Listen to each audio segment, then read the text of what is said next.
Good morning to everyone, and wonderful to be here sharing Dharma in general, particularly Bodhisattva practices, and that too, the hard core of it in the wisdom, understanding emptiness as per the understanding of the Prasangika Madhyamikas. So, in the beginning, we'll sit quietly for a few minutes.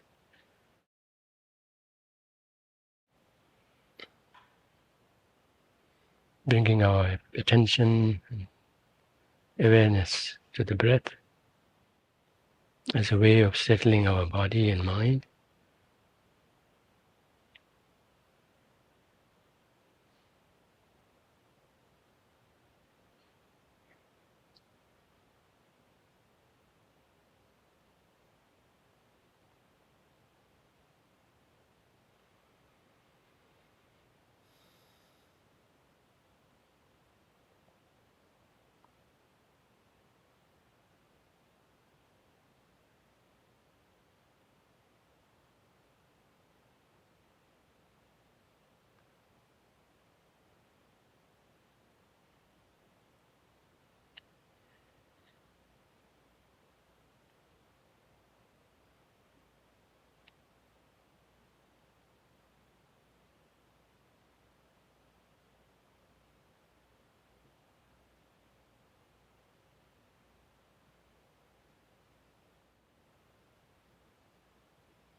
On the basis of this relatively calm state of mind, we'll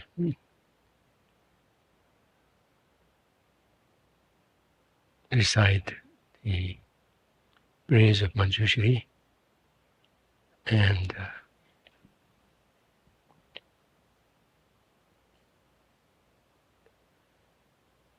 for that we cultivate the visualization of the presence of Manjushri in the space above us, the embodiment of the wisdom of all Buddhas.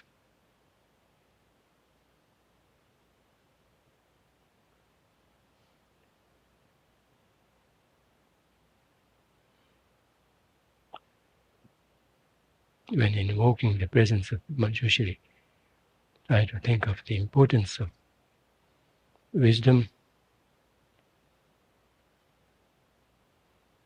amongst all the practices which are essential, but among them wisdom stands out in being the final refuge to really strike against the affliction, particularly its root in ignorance.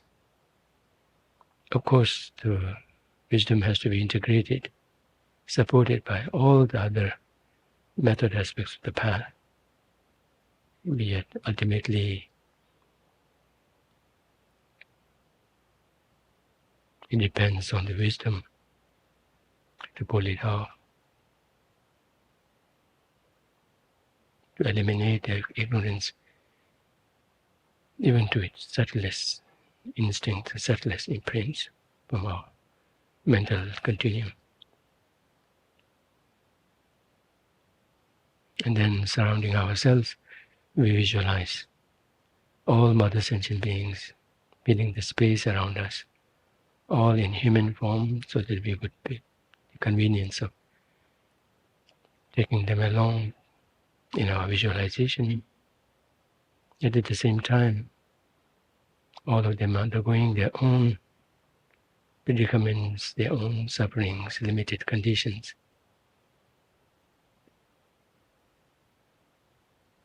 towards which our attention goes and generates a sense of concern, sense of compassion, a longing to do something to elevate their suffering.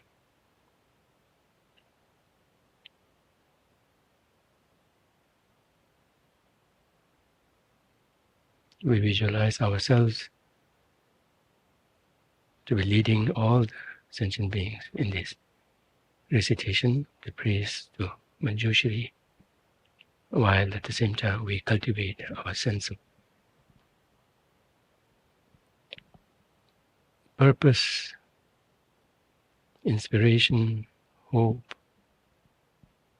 and courage.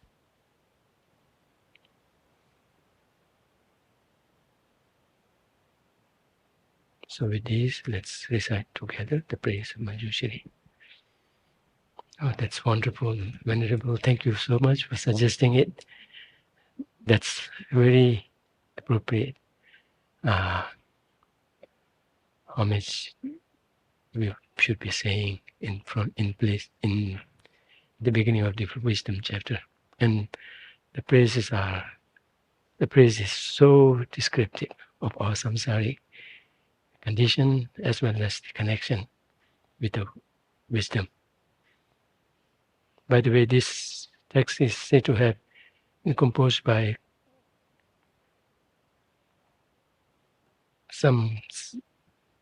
so many authors together. Although, if needed, it is ascribed to one particular adept, one particular adept practitioner as the author, but the story is also that it may well have been written by many adepts together, and when they were brought together, they were very much the same text. That's how it was adopted. So for setting our motivation, once again look back to the praise of Manjushri that we have just said, and try to think of the connection between our samsaric condition, the predicament that we and all other sentient beings are in,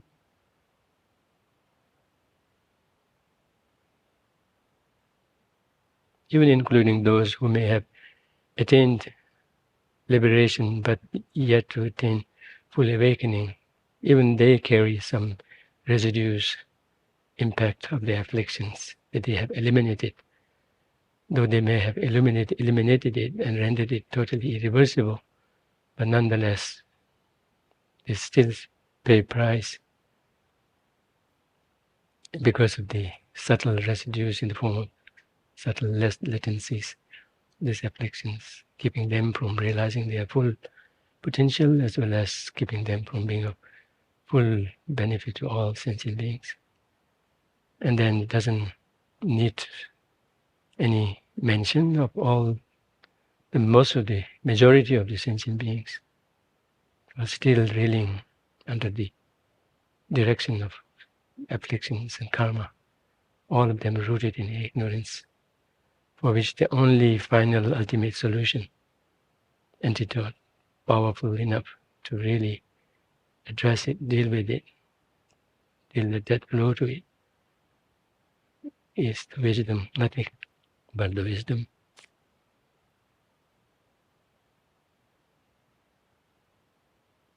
Thinking along these lines, feel even more determined to cultivate the wisdom in general, more particularly wisdom into the ultimate nature of phenomena, ultimate nature, ultimate mode of existence of all phenomena,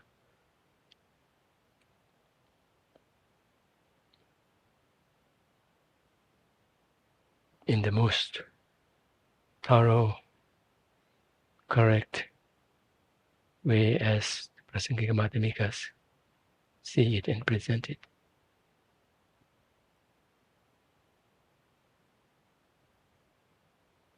So that one will realize this aspiration to attain full awakening for the sake of all sentient beings.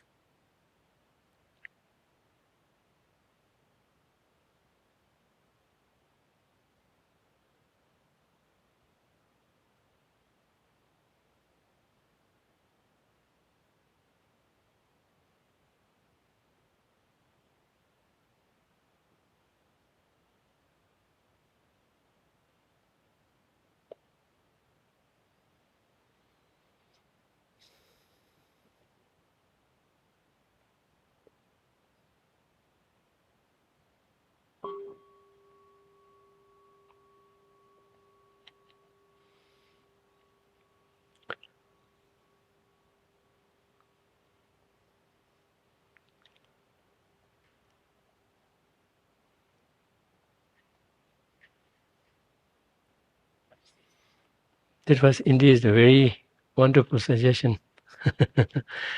it makes it so clear in the purpose behind this gathering and its connection to our situation. And the praise really brings out with clarity what our situation is in terms of being overwhelmed by ignorance, bound by karma, and how the way out. Of course, through all possible supports, the way out ultimately is to generate this wisdom of understanding the true nature of phenomena, including ourselves more particularly, and how being deluded and blinded by our ignorance, we not only not see the reality, but even completely misconstrue it to the opposite. And that's how serves as the fodder, the sustenance for all the afflictions and the karma and the sufferings that they ensue. So pursuing this wisdom is not just a matter of sharpening one's wisdom, sharpening one's intellect, so that one could get hold of a sharp, a profound topic. But more particularly, the pursuance of this is necessary if we want to get rid of our predicament, because it's being driven by afflictions and karmas induced by them.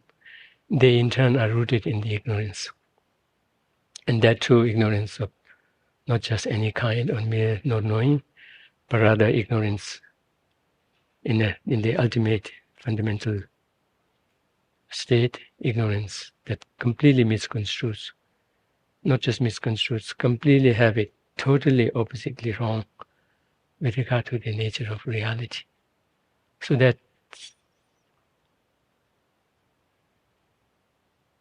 that's really shocking to know that all of our predicaments and sufferings are rooted in that.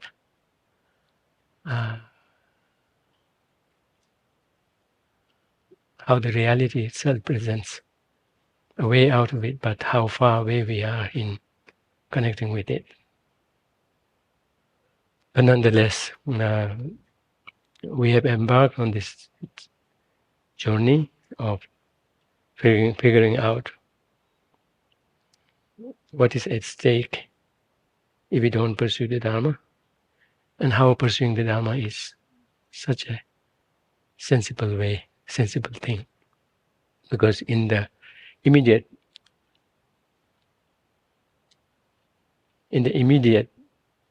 time, we see the benefit, but then its prospect of betterment is much more than that.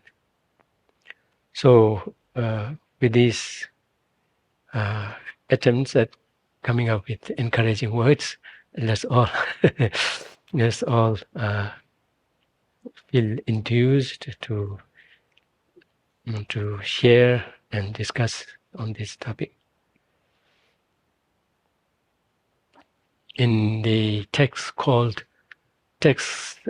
which the title is usually translated as Destiny Fulfilled, Tsongkhapa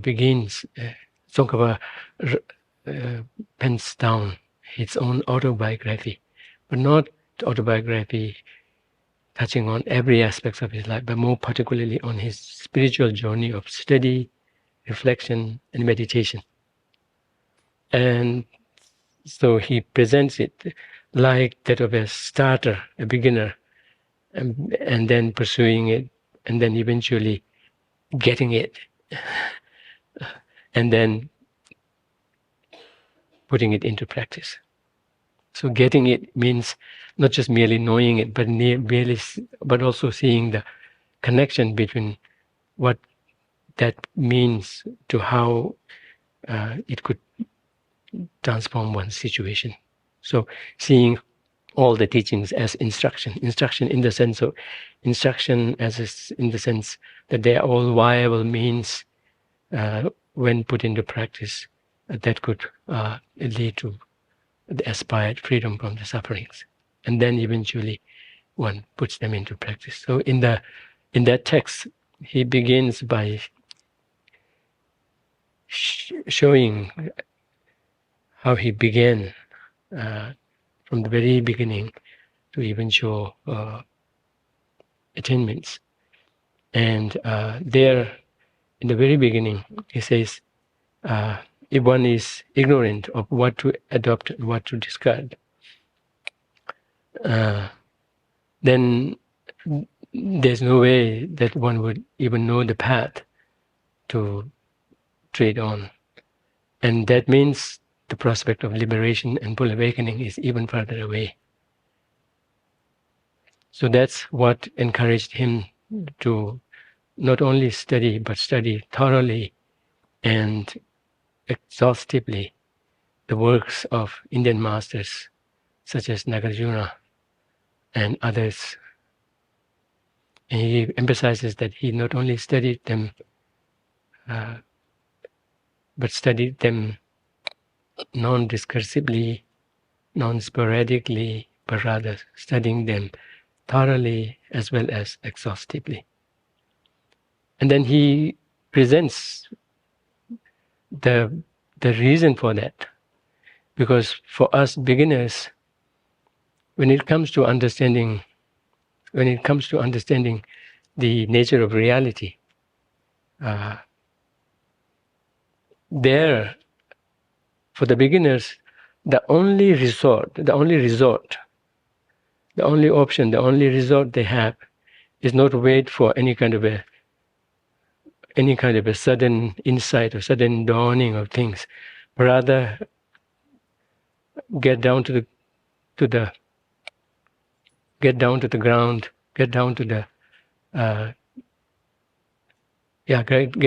the basics of it, and pursue it through one's reasonings, logic, intellect, and try to get it.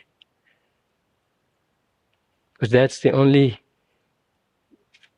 way by which one could then ensure a very promising, rewarding journey later on. Because for someone pursuing the understanding of the nature of reality, it involves exerting effort, and particularly getting a hang of it through the means of logic, reasoning, and common sense sensibilities. That's how one would first get the hang of it, and then eventually one could then deepen it and strengthen it, and then internalize it to then employ it on the path. So this chapter on wisdom have to be pursued and approached in that perspective. unless we digress here and there, it will be prominently, mainly hard topic, hard topic involving using our intellect a lot. But at the same time, I remind you to remember to always connect it to how that must be the way, because the ignorance that we are trying to eliminate and slam down on is as hard, has been so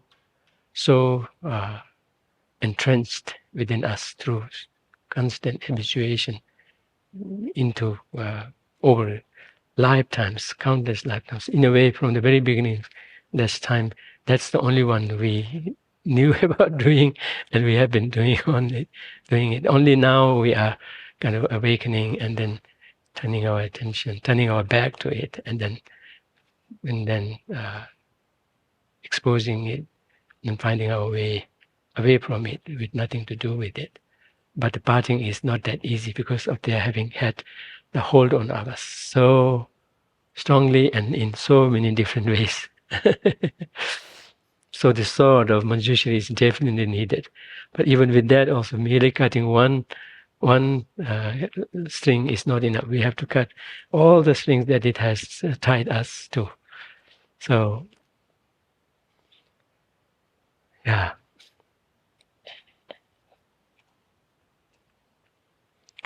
Let me check that out.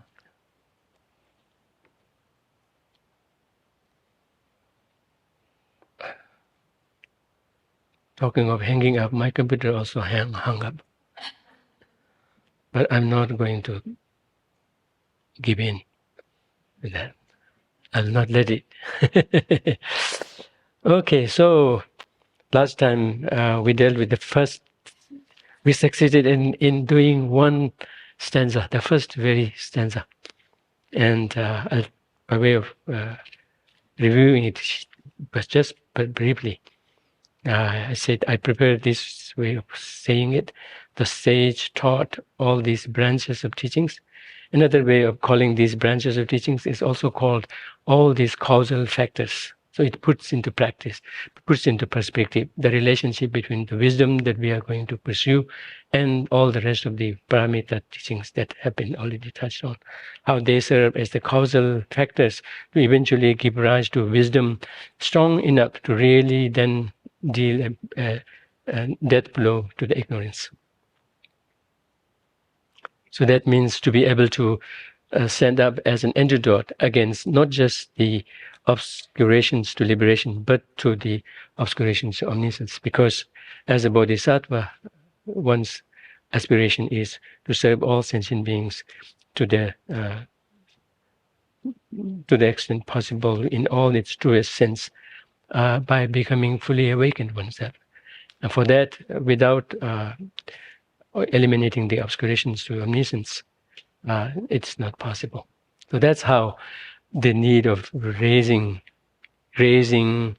sustaining, developing the wisdom to that level of being able to really stand up against ignorance in really in managing to create a dent in it, and even further deeper into then completely uprooting it, not just uprooting it, but even clearing all the taints, all the stains left behind by it, so that there's not the slightest sign at all that there had been an ignorance there in our mental continuum. To that extent, it is necessary to be developed, and for that, the support, the force of the paramitas, all the rest of the paramitas are essential. So that's why the sage taught all these causal factors in the form of the first 5 paramitas for the sake of the wisdom that could stand up against the ignorance in a very, very sure way. Therefore, those who wish to pacify the sufferings, or you could say, therefore, those who wish to pacify the true sufferings, or therefore those who wish to pacify the sufferings of self and others. Because in the Tibetan there's a there is an indication, a slight hint of the suffering being talked about as some twosome, as a twosome. And those are suffering of oneself and suffering of others. Suffering of oneself could be eliminated can be stopped, eliminated by attaining liberation, not necessarily enlightenment. But when it comes to be as successful in eliminating the sufferings of others, all other levels of achievement being short of full awakening is not enough. So that's why. Therefore, those who wish to pacify, that's the Bodhisattvas who wish to pacify the sufferings of both self and others, should generate this wisdom. No matter how hard it is, there's no other option but gate, parasangate, but insisting on, pushing on, keeping on. So that's clear, right? So that way, it becomes very clear that it is all the rest of the paramitas that serve as the cause for this wisdom, not that this wisdom serves as a cause. So the causal relation is very clear. Whereas if we were to just say that, oh, the wisdom is needed for enlightenment, therefore we should practice all the others, then likewise we could relate it to the others as well. Okay, so that's the first stanza that we did last time. We reviewed it.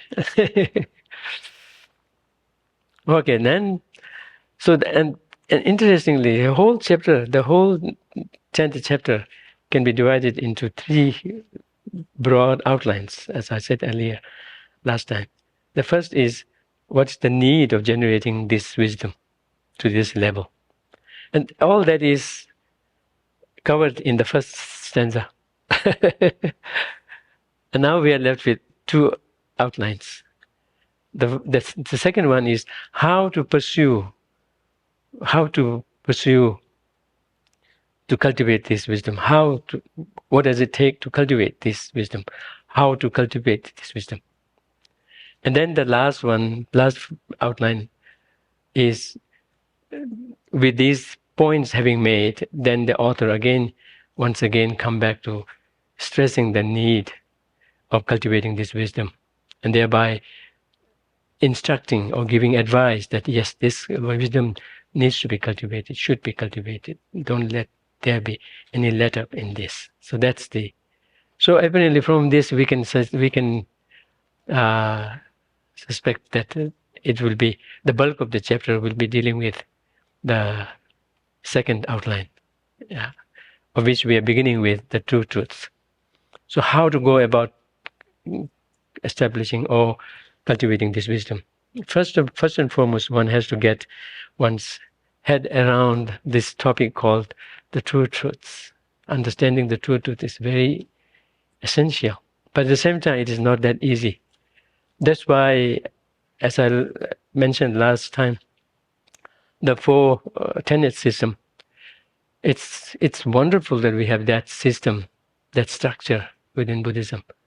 In a way, they all can be seen as rungs of a ladder leading up to the topmost layer that one wants to get to. But then, unless one is so athletic, able to jump, right? But this bar is so high, no human achievement can lead there in the first stroke. So it lays out these steps to kind of fine-tune one's understanding of just about everything. So from that perspective, we can say that the Prasangika Madhyamikas, it naturally comes down to this, that the Prasangika Madhyamikas gets it. Just about everything they touches on, they are correct. So that's one challenge for us to prove it to ourselves. Whereas all the rest have one flaw or the other. Not that they get everything wrong. No. Nor do we need to, discard everything of the lower tenet to be able to move on to the first. Because many of the structures, foundations they can be retained. They can be retained. So it doesn't involve trashing everything that the lower tenet holds. But then one has to be aware of, one has to be on the guard that every once in a while there will be positions or there will be positions or postulations by these lower tenets which will be complete baloney, a complete made up, of course, not that they just for that sake of it, but to come up with something by which they could hold the tent together, hold their structure together, but not succeed in that.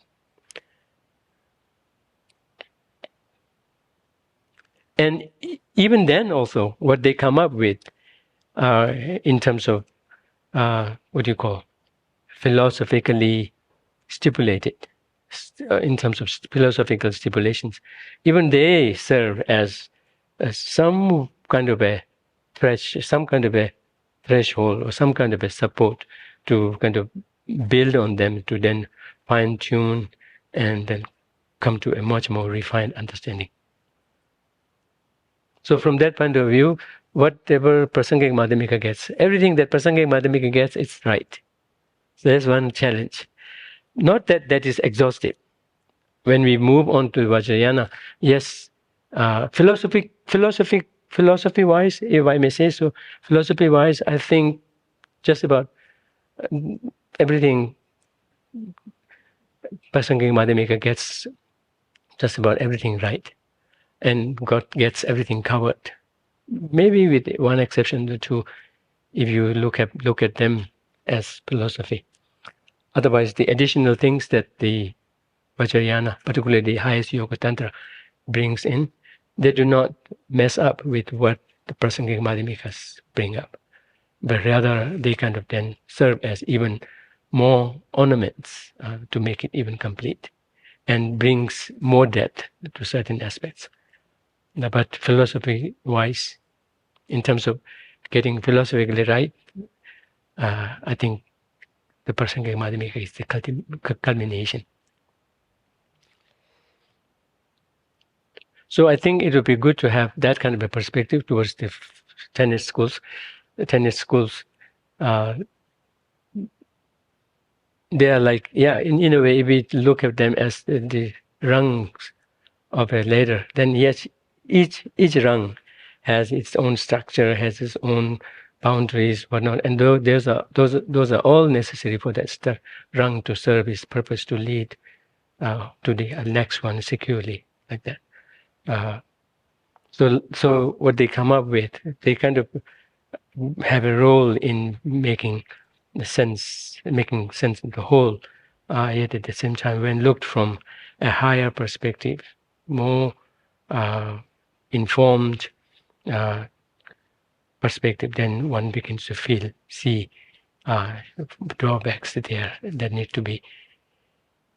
Someone expert would say, "Oh, this tree is, or this plank is too old. It has only this much life, so it needs to be replaced," or something like that. So it was somewhat similar to that.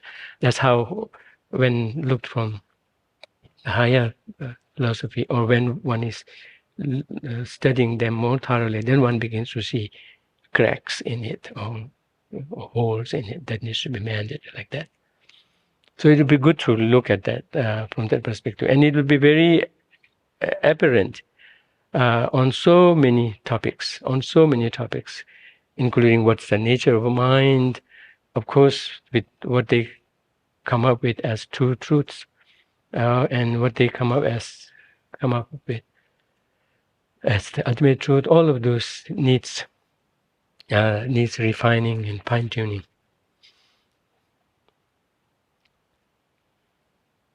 So first, the true truth is very essential. And as I mentioned last time, every tenet system within Buddhism come up with two truths. But in terms of whether to call them conventional truth, ultimate truth is questionable. In terms of English translation of the Tibetan term, Dendam Temba, Gunzup Temba, more or less, in the case of the Vaibhashika and the Sautantrika. By the way, the four tenets, for those who are new, the four tenets are Vaibhashika, Sautantrika, Chittamatra, and and Madhyamika. So Vaibhashika, we usually translate it as... Pardon? Yeah. Oh yeah, great exposition school. And the second one is Sutra school, right? The third one is mind only. The fourth one is the middle ways philosophy.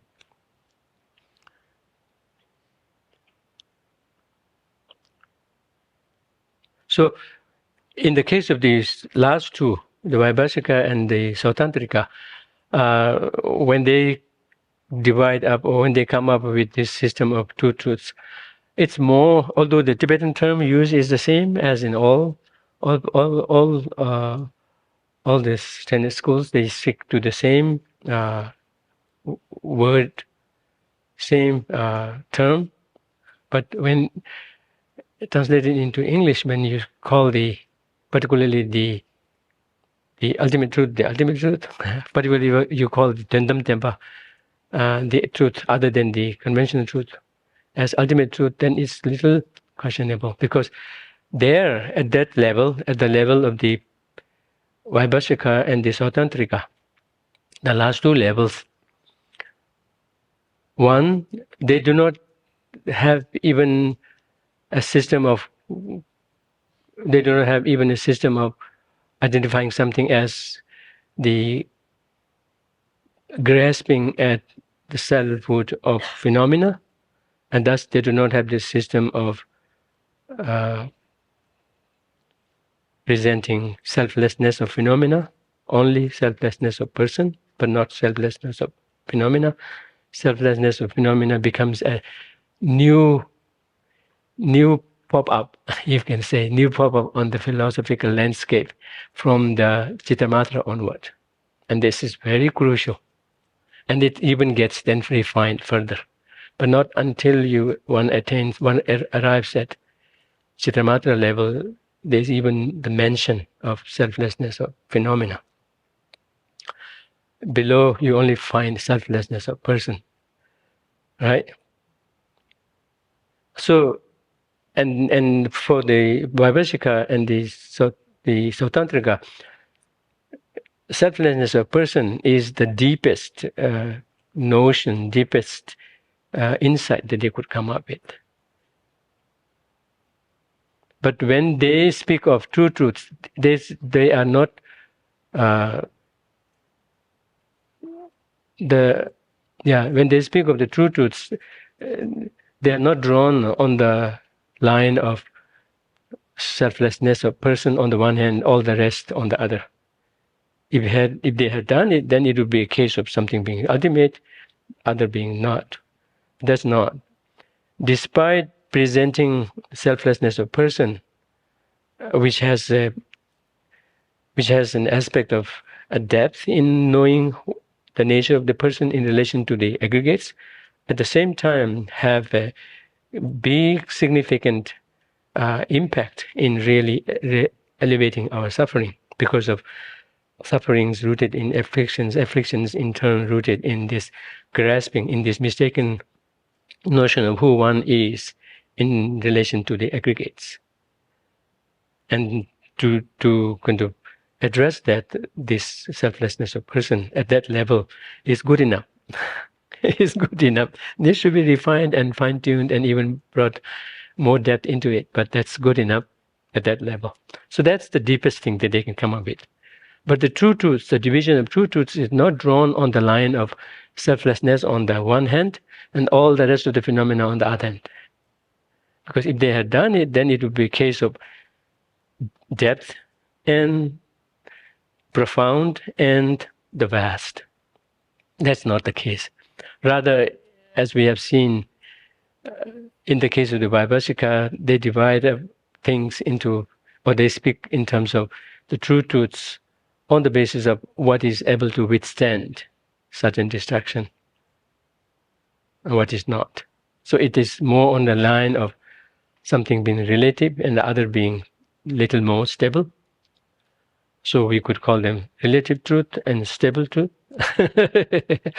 And then when it comes to when it comes to the Sautantrika, they maintain this division of phenomena into the true truths, but the true truths mainly is divided along the lines of what are mere mental constructs or conceptual constructs, what are real tangible things.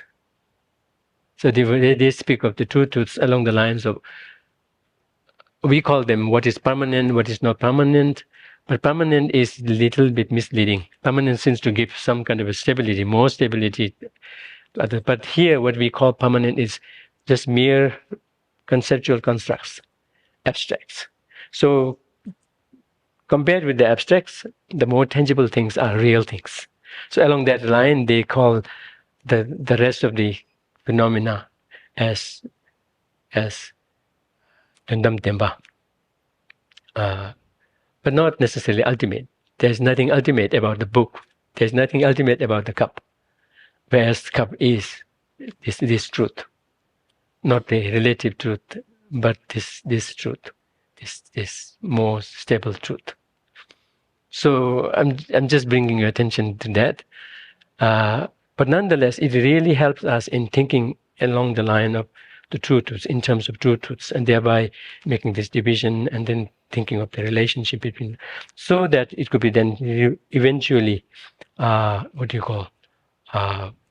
eventually refined to understand the true truths from the Prasangika Madhyamika point of view. But before that, to kind of get trained in the Chittamatra, as well as the Sautantrika. Within the Madhyamika, the Sautantrika Madhyamika, which is a lesser school than the Prasangika Madhyamika. So only from there, from the Chittamatra point of view, from the Chittamatra point upward, then when they speak of the true truths, it begins to divide things between the depth and the vast, the deep and the rest.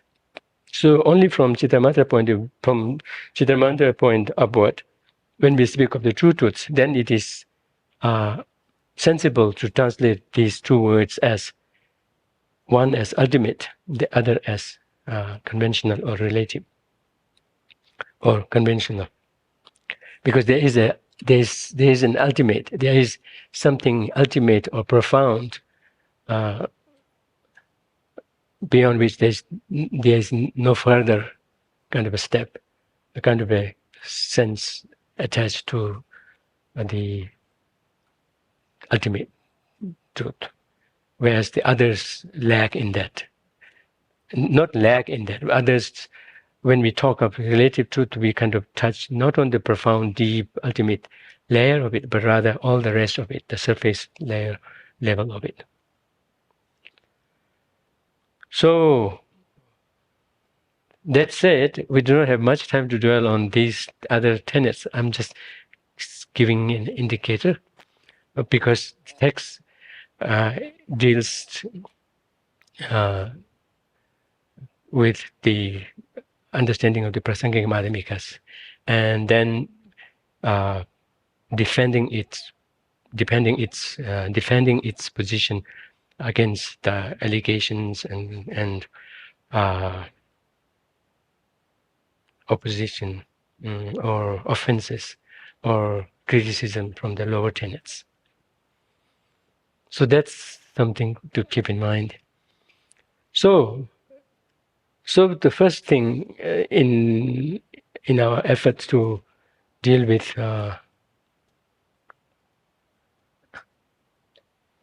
something strange with this, it's hanging up.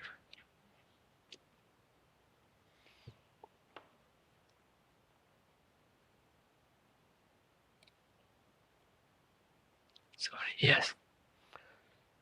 So in this second outline, which would be the most bulky portion of this chapter, the outline being how to go about cultivating this wisdom of ultimate reality. The first and foremost is to get a hang on the two truths. So that's ascertaining the two truths. The next three stanzas pertain to that. Of course, there are more stanzas within this outline, but specifically on ascertaining the two truths, it's the first three in specific. Okay, conventional and ultimate, these are accepted as the true truths.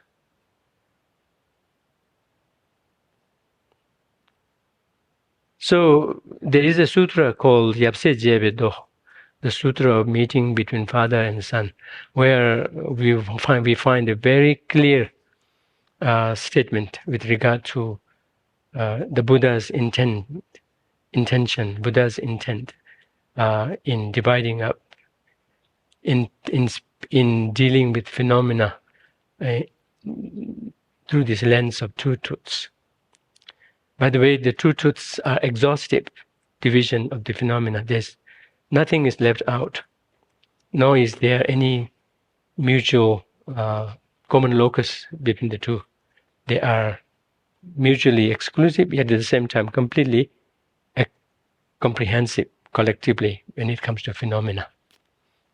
So that part is very clearly mentioned in that stanza where it says phenomena has these two divisions, and these two divisions are very exhaustive in that nothing is left out of it when it comes to no phenomena is left out of them. Yet at the same time, they are mutually exclusive. So we call this kind of a division Tangegi Yeva. This kind of division, we call this kind of division, what would we call it? Tangegi Yeva.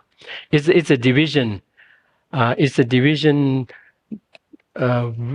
which is comprehensive. And comprehensive in such a way that if one of them were to be deleted, it would be not covering everything. And if anything, even the slightest additional is brought in, that would be unnecessary. So if you bring in something else, that's unnecessary. They will not serve any purpose. If you mess up with it and take a little bit of it, it will be short of being comprehensive. So anyway, I think I'm going a little off the mark. But anyway, this part about the division of phenomena into true truths, when we deal with it, that this aspect of such a division being comprehensive, mutually exclusive yet collectively comprehensive, nothing being left out of them, but at the same time that they themselves are mutually exclusive. There is no overlap between the two, yet at the same time nothing is left out when you take the two collectively. So that's why conventional and ultimate, these are accepted as the two truths. Although when we call them two truths, in English it comes a little strange, two truths. Yeah, how come there's only two truths? There can be so many truths, and not book is the truth. It's difficult to say the book is the truth, is a truth. What's the truth about the book? Something. So, but this is just the usage. So you have to get used to it, which means these are accepted as two categories. These are accepted as two infallible categories, which are mutually exclusive. They do not overlap, yet at the same time, the two together covers everything, is comprehensive. Nothing is left out. So understanding these, backgrounds of these divisions, it's helpful to get a good hang of them. Because you could say, oh, nothing should be left out of them, so this cup should be either of the two truths. What is this? Right? It should be. You cannot say, no, it is not. It is out of the truth. No, it should be within the two, with any of the two, because the two, this division in these two is comprehensive, though mutually exclusive, but comprehensive. That way it will come as a means to kind of assure one's understanding in the face of such qualms and in the face of such positions held by others. So that's the division of entire phenomena into two truths, conventional and ultimate. But now, what are those two truths? That's the definition. The next two lines. So that's the reason why I care to kind of keep a gap here of the second stanza. The first two lines just deal with the division of entire phenomena into two truths. And the next two lines define the two truths. The next two lines define the two truths. So in Buddhist understanding, at least particularly when you are pursuing it through dialectical method, definition is a big deal. Definitions are supposed to be watertight. And there are means to make it watertight. There are certain gadgets by which you make them watertight, even if you think that there is a loose stand there, there's a means of taking care of them by which it becomes watertight. So definition is a big deal. But here, how does it come across? Without the insertions, it would read, the ultimate is not the object of mind. The mind is spoken of as the conventional truth. This is how the original reads. And because of that, it is ripe with the possibility of interpreting it wrong. And there have been. And that's why the commentaries comment on them. So if we leave them out, if we clear it by kind of making it very explicit, then when we read the commentaries, we would go like, what are they talking about? Right? Who are they talking about? Nobody seems to get this wrong because of the insertions in between. It's pretty clearly laid out. So originally it should read like, the ultimate is not the object of mind. Okay, ultimate truth is not even an object of mind. That means it is not even a mind. That means it is not even a truth. Because for something to be truth, it should be truth in the face of at least some consciousness, some subjective agent. Otherwise, it cannot be truth. Something to be true has to be true in the face of something. But then when ultimate nature is not the object of mind, then it cannot be an object of any subjective agent. Thus, ultimate should be non-existent. If ultimate is non-existent, then the conventional too is non-existent, because they always are spoken of as the pair. Anyway, yeah. Before I move on to the definition, by the way, I should let you know that when preparing for these sessions, I look up two commentaries. One by Gyaltsab Je, the other by, I think, an 18th century, 19th century Geshe, very top-notch Geshe. Not that he claims himself to be, but his writings are undeniable indication of it. But he was also a student of Zapatu Rinpoche, the great Nyingma master, who is the author of the words of my perfect teacher. And he relates how he has becomes this close to Shantideva's way of Bodhisattva by virtue of his teacher, who was a living master example of these teachings. And he taught this so much so that this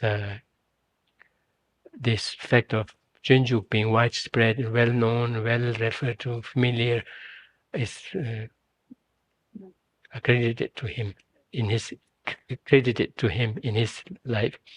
But back then, long time ago, it was Gyalwa Gyaltsangpa, the Kanju master, Gyalwa Gyaltsangpa, who is said to have attained full awakening, who was also credited to have made Chenju, the teachings on way of the Bodhisattva, very widespread and popular.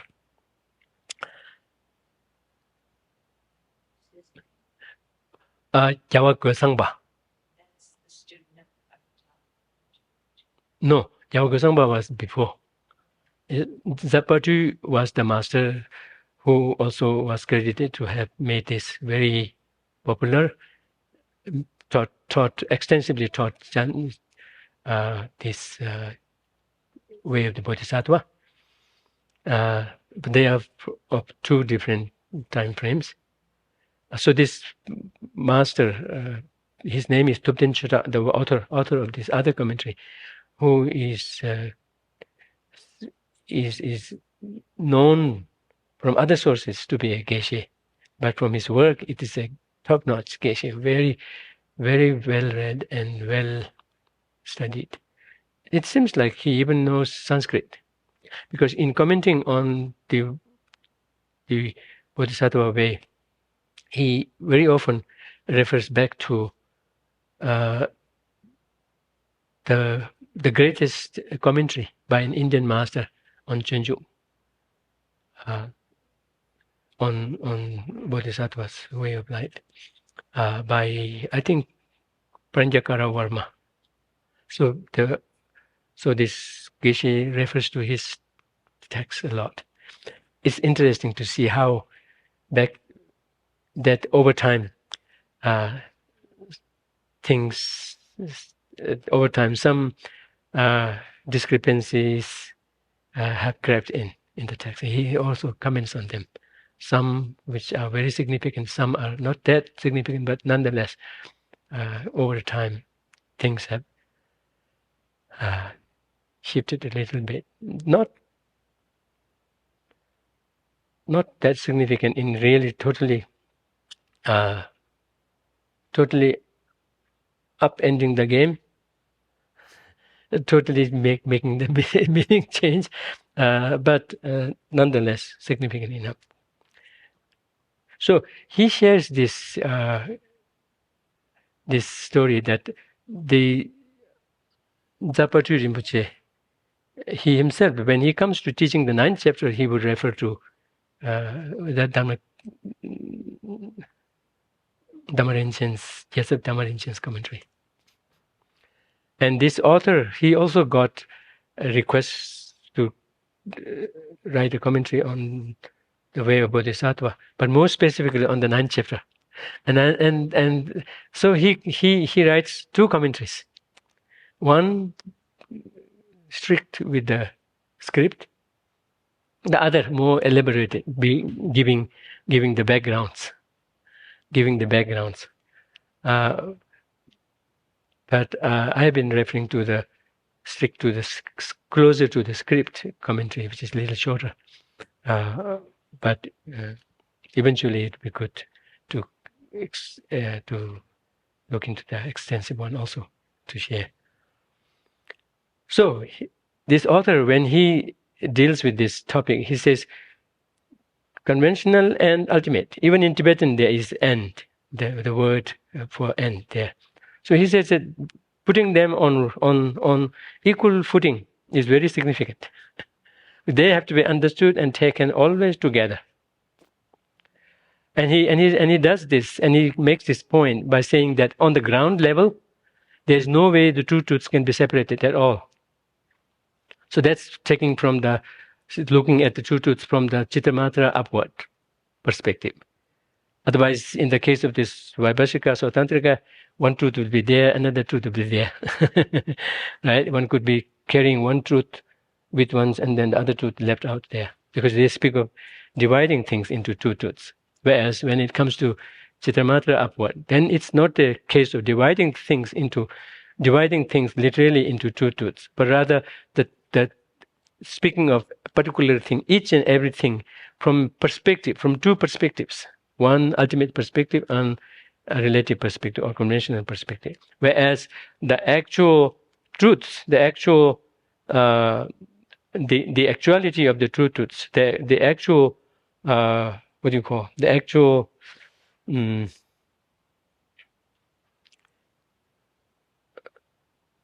import of the true truths, if you will, is blended. It permeates each other, and there's no way it can be separated. So on the ground level, which means on the reality level, on the given reality level, irrespective of whether we are aware of it or not, the true truths always go together. They cannot be ever separated. But not just that, they support each other. By the very fact that things lack inherent existence, they are capable of dependently functioning. The very fact that they are dependently functioning leaves no other room for no room other than for their being lacking inherent existence. So the two are always together, not just together, but supportive of each other.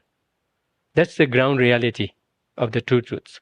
So it makes so it is well justified to put them on equal footing, conventional and ultimate. And then on the path level, they are equal. Because on the path, to be able to proceed along the path, one has to cultivate both of them. Both of them has to be given equal attention and nurtured and cultivated, so that one would then proceed along the path well. And then when it comes to the resultant state of Buddhahood is always with the two bodies, right? With the two bodies together. There's no Buddha who has only just one body, not the other one. Right? Chogu, Sugu, the form body and truth body. They have always to come together. You cannot say, oh, he has attained the form body, but not yet the truth body. He's working on it. You cannot say that. They have to have both the bodies together or none of them. Yeah. So on the resultant level, they have to be ripened together. So based on that, he makes this case. It's beautiful. Although as simple as it seemed like, whether there is an end divided put in there, but he makes this case. So these are the true truths. Now when it comes to defining them, ultimate truth is not the object of mind.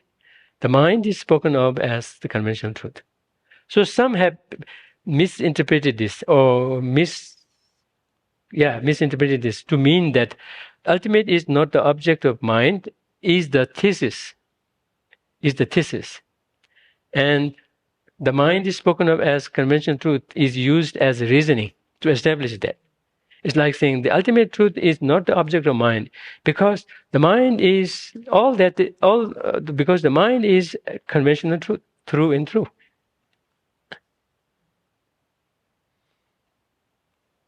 So and that's a big misinterpretation. And what would that entail is, it would entail saying that the ultimate truth is not even a phenomena. If it is not an object of mind, it cannot be phenomena. If it is not a phenomena, then our self-grasping attitudes, ignorance, and afflictions and the sufferings cannot be overcome, because there is no antidote for that.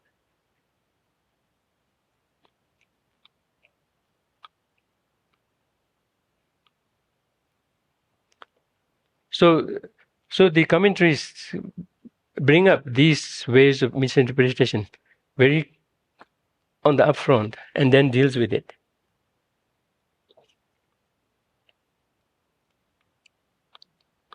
But if we want to understand these lines, these two remaining lines, as the definition of ultimate truth,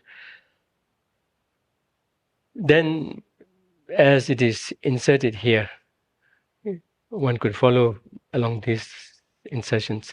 Ultimate is not the direct object of dualistic mind, dualistic mind is spoken of as the conventional truth. Even then, also, the definition is not quite complete.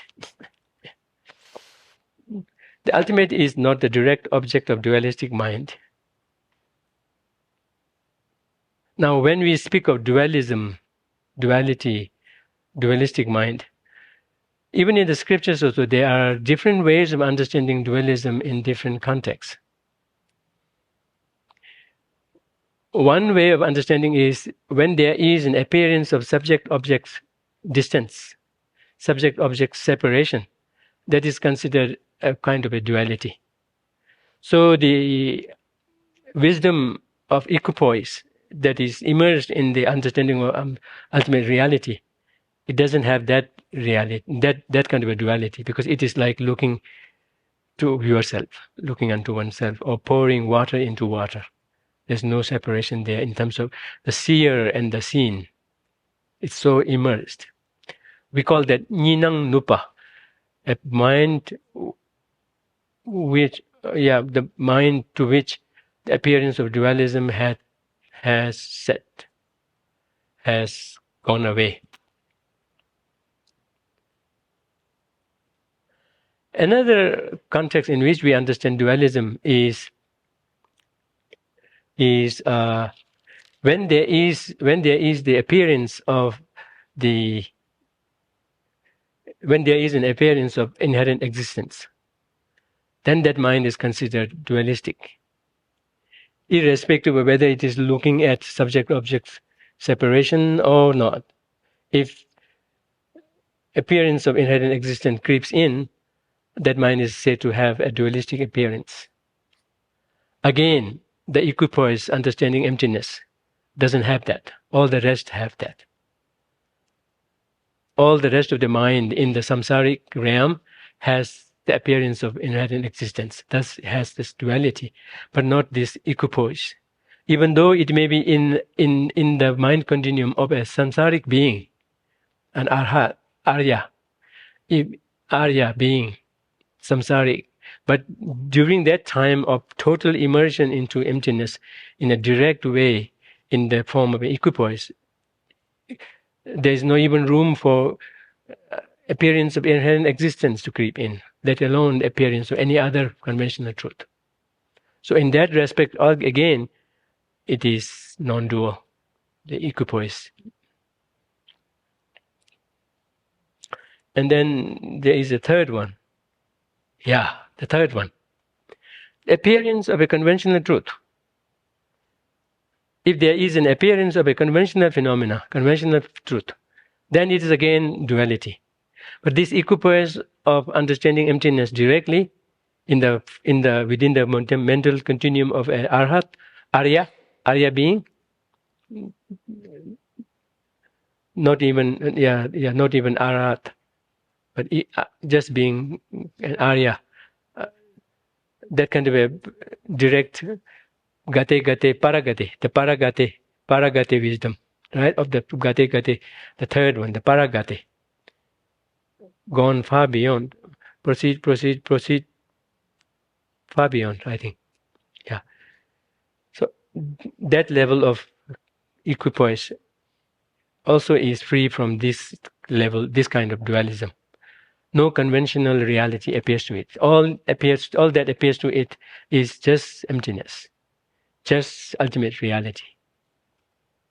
Say in the Prasangic Madhyamika, we could say, it does have the appearance of emptiness, it does have the appearance of cessation. If separate from emptiness, if one understands that to be not emptiness, or if that is taken as emptiness, then all there is in its view is just emptiness. No conventional truth. Even though we may say that equipoise understands the emptiness of the cup doesn't appear. Only the emptiness of it appears. So it doesn't have the appearance of any conventional truth, conventional thing. So from that perspective also it is non-dual. So this equipoise is non-dual through and through. Yes. Can someone?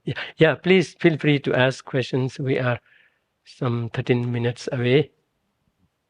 Vijala, the other translation has deceptive truth, but I don't find this word deceptive anywhere in this verse. Can you explain that? Yeah, actually, conventional truth will be, because in Tibetan there are different ways of calling. Yeah, that's good. You brought this to my attention. Yeah, we divide the entire phenomena into two truths, but the two truths are called a little differently, called by alternative ways also, alternative terms also. So, Kunzup Tempa, Tundam Tempa. Sometimes we call Kunzup Tempa Tanye Tempa, Tundam Tempa.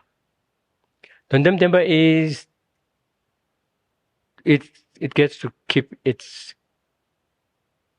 term pretty much the same. We do not use say Tartuk Tempa, Yangdak Tempa. We don't say that. We always say Tundam Tempa, Tundam Tempa. But when it comes to the other half of it, other half of the phenomena, other half of the equation, then we call this Kunzup Tempa, which has much more of a connotation of deception, or that of a being of that of that of a veil, or a obstruction or deception. This one would be the translation, more direct translation for Tanye Tempa, convention. Tanye Tempa. So, yeah, if one were to be strict with the usage of the term, it should be somewhat like deceptive or veiled truth. The veiled truth and the ultimate truth. The veiled. Yeah, because, yeah, so for the sake of convenience and less misunderstanding, they may have chosen to call it conventional. But if one wants to be strict with the word, choice of the word, then it should be deceptive or veiled truth. So it's the same thing as the conventional truth, except the choice of the word is different in Tibetan. But in Tibetan, they do not make any difference, except the use of the words carry this added aspect of how it could be explained differently, literal wise. Yes.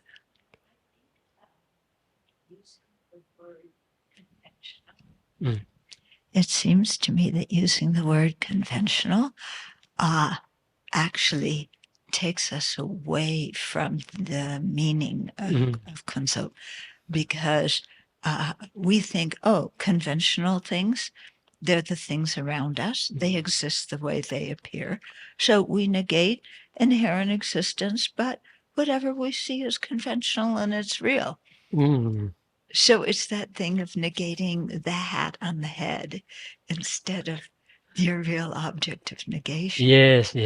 And that's, when you use the word conventional, that's how people think. Yes. I think I can totally understand that. I totally understand that. Yeah, that's very true. In a way, if we were to use veiled truth or deceptive truth, it will lend itself better when it comes to explaining the definition. Yeah. Ultimate truth is the direct object of dualistic mind. The dualistic mind is spoken of as the conventional truth, not just the dualistic mind. Remember, we are here trying to define the two truths, so the definition is not even complete for either of them if we were to just be content with the lines here. The ultimate truth is not the direct object of dualistic mind. And here, dualistic here is not just any dualism, but rather grasping at inherent existence in particular. So, ultimate truth is not the direct object of a grasping at inherent existence. Grasping mind, a mind that grasps at inherent existence. I'm not saying mind that has the appearance of inherent existence, but rather a mind that grasps inherent existence.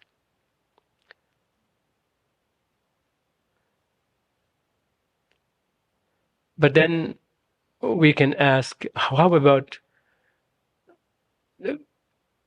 a mind that grasps at inherent existence of the emptiness? A mind that grasps at the inherent existence of emptiness. Since it is a grasping mind, it should be conceptual. Since it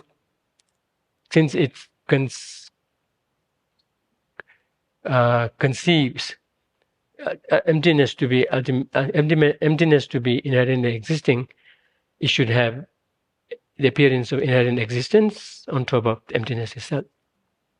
Because for a conceptual thought, both the base and the quality both appear to the mind. So there is an exception. That's one kind of ultimate is serving as a direct object of a dualistic mind in the form of a grasping.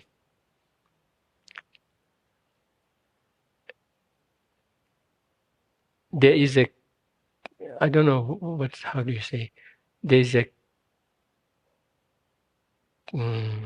catch 22 in how we expand this. I already warned you that this is not enough of a definition. It needs to be expanded and made watertight. Ultimate is not the direct object of dualistic mind. So in a way, I should say, ultimate. So let me take the conventional truth or the veiled truth, the deceptive truth.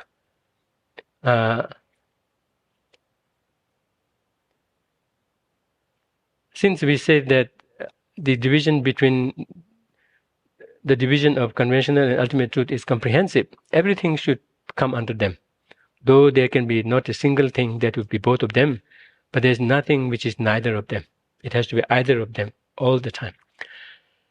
So, apart from emptiness, say for the sake of convenience, we're just calling it emptiness because we could be dealing with emptiness and non-emptiness when we are dealing with ultimate truth from the perspective of Chittamatra and Sautrantika Madhyamika.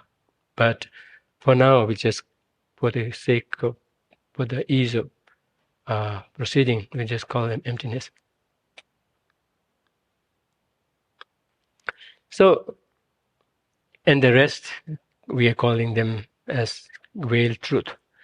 The veiled truth, or the deceptive truth, or the conventional truth, is such that it is able to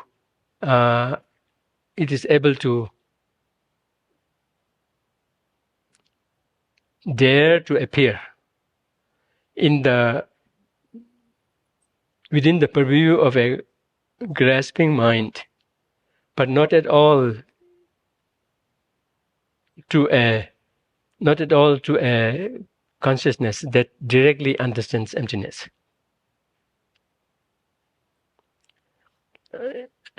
Is this okay? So all the conventional things, everything other than emptiness, is such that it is only true in the face of a grasping of inherent existence, not to a direct understanding of emptiness. It is only true in the face of a veiled consciousness, not to a unmistaken directly emptiness, directly not in the face of an unmistaken mind that understands emptiness directly.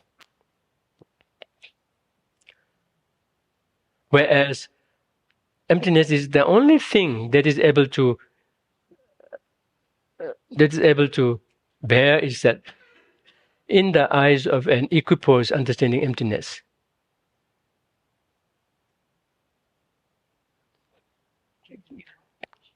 Yeah. Emptiness is the only thing that can bear. Bear itself? Yeah, that it can bear itself in the face of a equipoise understanding emptiness directly. Only emptiness, that's only emptiness that can do it. So in that respect, we say ultimate is not the direct object of a dualistic mind, but rather it is the only direct object of a non-dualistic emptiness immersed consciousness. Whereas all the rest of the phenomena, which are all conventional or deceived or veiled in nature, they not only cannot bear themselves in the face of a equipoise understanding emptiness, but all that they can bear between the two, bear themselves to between the two of these consciousness, it is the veiled consciousness, it is the grasping at inherent existence. That's the only mind among the two that all the rest of the phenomena can bear themselves.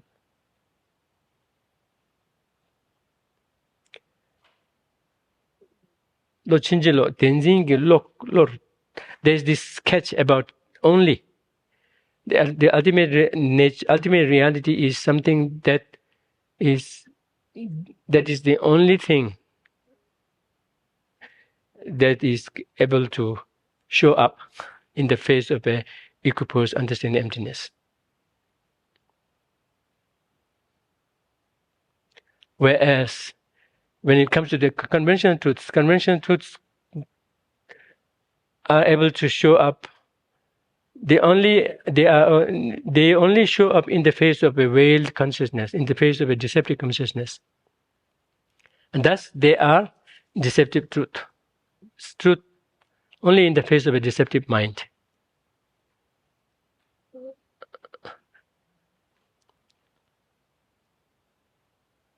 Yeah, we need to have a debate session. Then we'll clear up. Yeah, but just so ultimate is not the direct object of dualistic mind. Even to this, even up to this, also we can agree. It is not a direct object. Direct object means object that is directly perceived. Direct object means object that is directly perceived. Directly perceived because it is not mediated by any kind of a generic image or something like that, but rather directly perceived.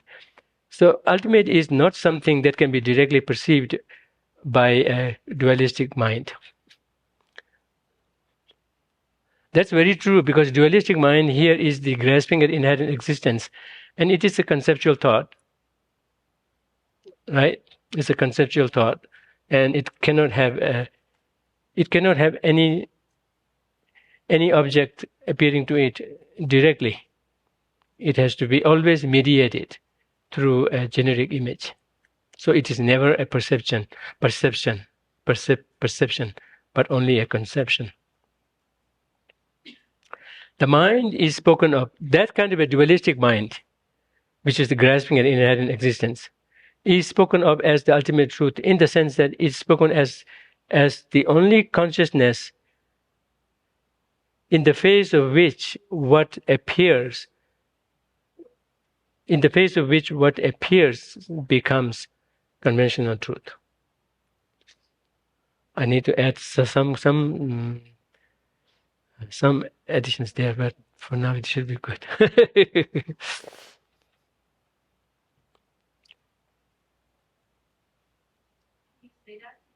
Which one? The last one. Pardon? Yeah. The ultimate truth is not the direct object of a dualistic mind. Anything that is not necessarily direct, anything that is the object of a dualistic mind, in exclusion of being an object of an equipoise understanding emptiness, is conventional truth.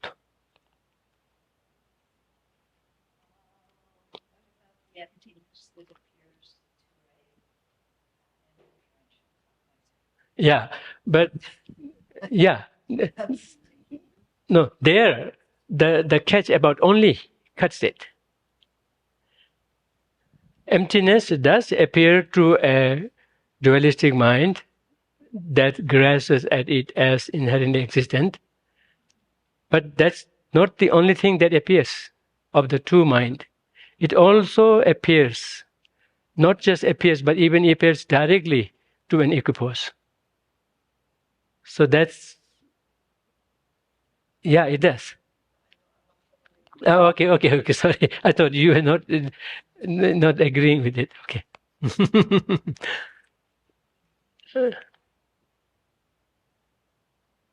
Look, yeah, this line of demarcating the two is very clearly mentioned in Tsongkhapa's elimination of the intent, and that's a way of defining the two on the basis, almost seems like on the basis of the etymology of the term, yet at the same time good enough to stand its ground, to keep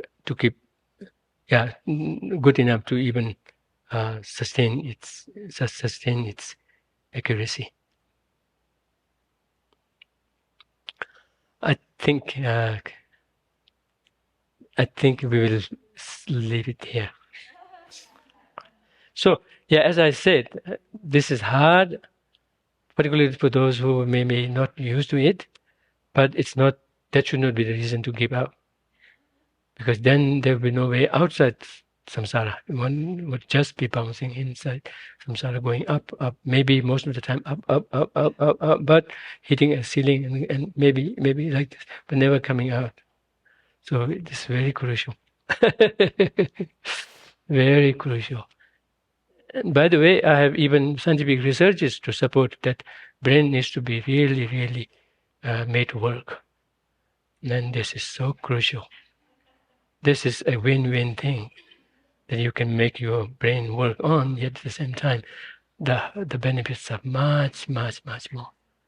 Some saying that one could even have Alzheimer-like situation, but not with all the symptoms present, but not get Alzheimer because of your brain having been worked. But more particularly in this, with our bodhicitta, it can really make us work on it and be a win-win thing. Okay, we will stop here. I have not planned to only complete one stanza in a class. Okay, it just happened like this for the consecutive time. Otherwise, yeah, I'm free to finish 3-4 stanzas if you want. Okay. Yeah.